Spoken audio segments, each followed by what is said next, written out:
Up next, Mrugank Paranjape, who's the MD and CEO of MCX, joins in with his perspective on the markets. Mrugank, it's great to have you on the show. Thanks very much for taking out the time. How are the sequential volumes, and give us color on the traction across key segments, particularly crude oil and gold? I think we've seen a stellar quarter in terms of our results at 26,614 crores. This was the highest ADT we have seen after the imposition of CGT.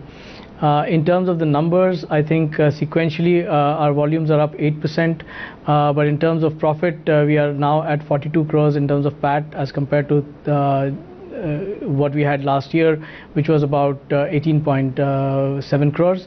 And for last quarter, also if you look at the revenue numbers, we are seeing an overall increase of more than 20% in terms of revenues. So I think it's been a stellar quarter. In terms of the sectors, it's mainly crude and followed by bullion, which have really done well. Crude, of course, has been outstanding last quarter, but I think we are also very positively encouraged by what we've seen in bullion, and that's because bullion has been a very, very important contract for us in the past. We lost some traction in between when the volumes came off, but I think we are seeing very good growth again coming back on the bullion space now. Right.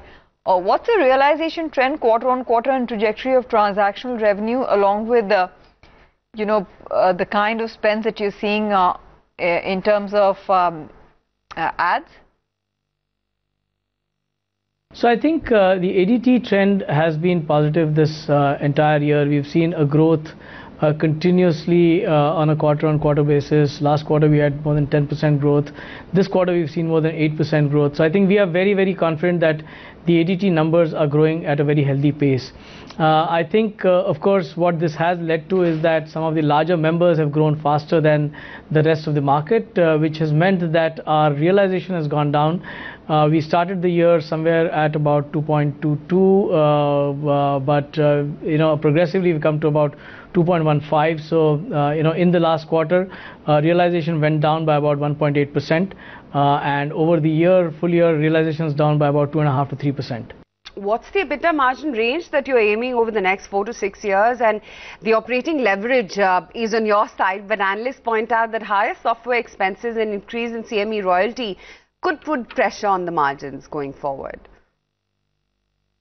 So I think if you look at our numbers, the EBITDA margin is now up to about 49% from 38% of last year. On a quarter-on-quarter basis, it's remained flat. So to last quarter, where we were at 48%, we've grown to 49%.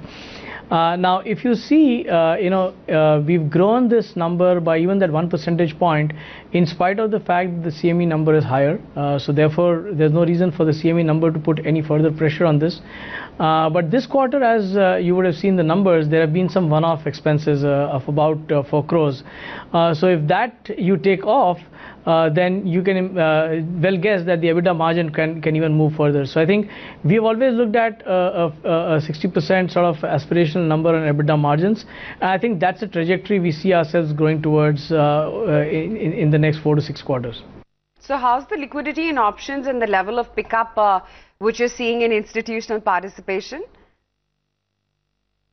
So I think institutional participation is a different topic. It is not yet allowed in this segment. We only have AIF category 3 funds which are allowed, and even those got facilitated in terms of their participation only after December, when SEBI removed the obstacles from a custodial point of view. I think when it comes to the overall liquidity in options, we've seen some very good liquidity in crude and in gold, and especially in crude, where we see the retail volumes picking up. So from our perspective, crude and gold again are also fairly good contracts even within the options space. Okay, after NSE BSE launched commodity derivatives trading, what's your strategy? What's been your strategy with regards to mitigating competition? Measures to essentially protect your market share. So I think we have been very categorical in our views that incentivization does not work in this market. I think what is important in this market is that you should have a product which completely reflects what the market wants. Our product does that. In gold, we have added 5 or 6 delivery centers in the last quarter, and that has added to the depth of our product. Our technology remains as agile and as efficient as it needs to be, and our people are absolutely connected to the market. I think those are important steps. That's how we will engage in terms of the competition. We don't think mere incentives or mere price is the way to go after in this market, especially when you have a product which is so relevant and which is widely used in the market and is currently used by both. Right. Going by the pace of reforms under SEBI, what are your plans over the next 1 or 2 years in terms of new opportunities, products and alliances? So I think from our perspective, the biggest opportunity will be both on product and in terms of participants. We see index-based trading to add a very new dimension to this market, and we also see the advent of mutual funds and PMS providers to add to the depth of this market. So I think those would be the two big things from a regulatory change that we are looking forward to. Okay, so are you in talks with NSE for a merger? Because that would be a solid team or rather trigger for bigger exchange play, and you know, the street has been abuzz with this kind of a possibility. So I think in terms of any inorganic actions, we have issued our clarification way back. It is available on the BSE website, which is our primary listing exchange. There is no further clarification we can provide. Okay, Mr. Paranjape, good to have you on the show. Thank you so much for highlighting your earnings, the trajectory going forward. That's the word on MCX.